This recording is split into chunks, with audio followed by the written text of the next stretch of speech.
I'm Mark Bethman, President and CEO of BellCornerstone, and this is my lovely wife, Lisa. So, the Face of Syracuse. 3 years ago, an idea was brought to me to recognize the role models within the community. I always believed if I did good, I'd do well, and this was a perfect opportunity to practice that philosophy. Looking back over the last 3 years, I couldn't be prouder of what we've been able to accomplish. We've had an opportunity to serve and connect with our community in multiple ways. Today, we are pleased to share with you a compilation of our 2021 Faces of Syracuse Spotlight interviews.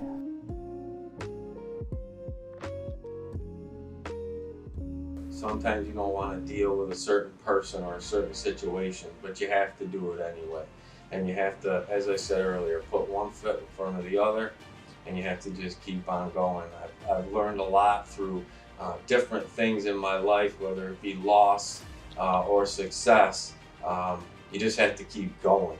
And I think that's the biggest thing I try to tell our kids, our graduating seniors and my own kids, keep on going. With the guys here, I mean, legitimately, and it did, a couple times this year, come to, basically who gets paid. I'm saying, do I get paid? Do they get paid? Do whatever. And so I try to set myself up well enough that if that ever happens, that I can be the one that takes the pay cut. So that they never miss a beat. And we've never missed a paycheck, we've never missed anything.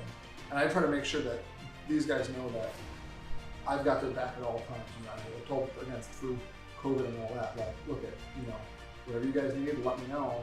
And I'd rather, sell a car, sell a guitar, sell whatever in order to make sure that the people who support me so well in my business are supported.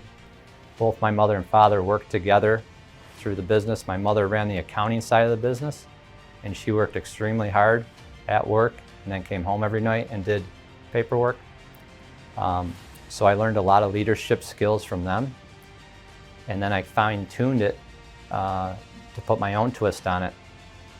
So one thing that I've learned from them through the years is to lead by example and work with your people.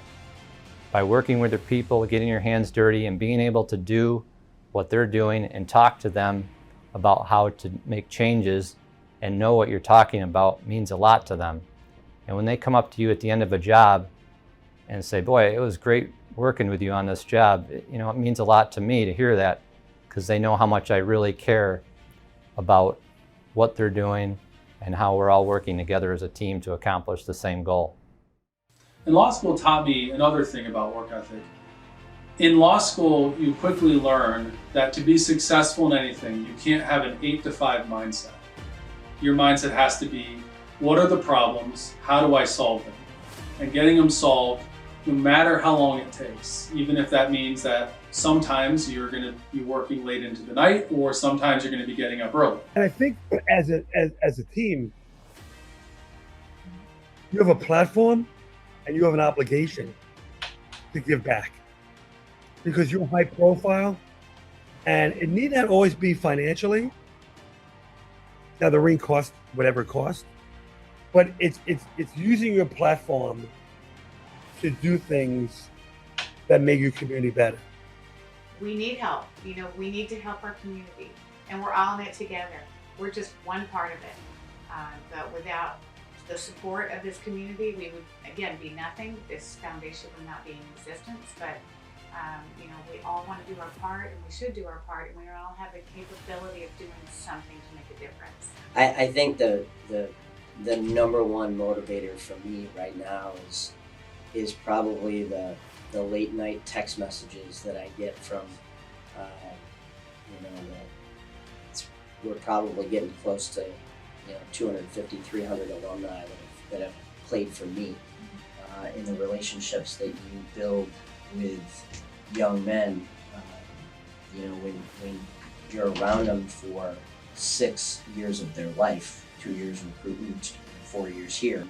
I think the relationships that I built and the ability to, see where you were when you walked through the front door of Lemoyne as a 17-year-old freshman, and where you are now as in a lot of cases, a father, a husband, and a professional.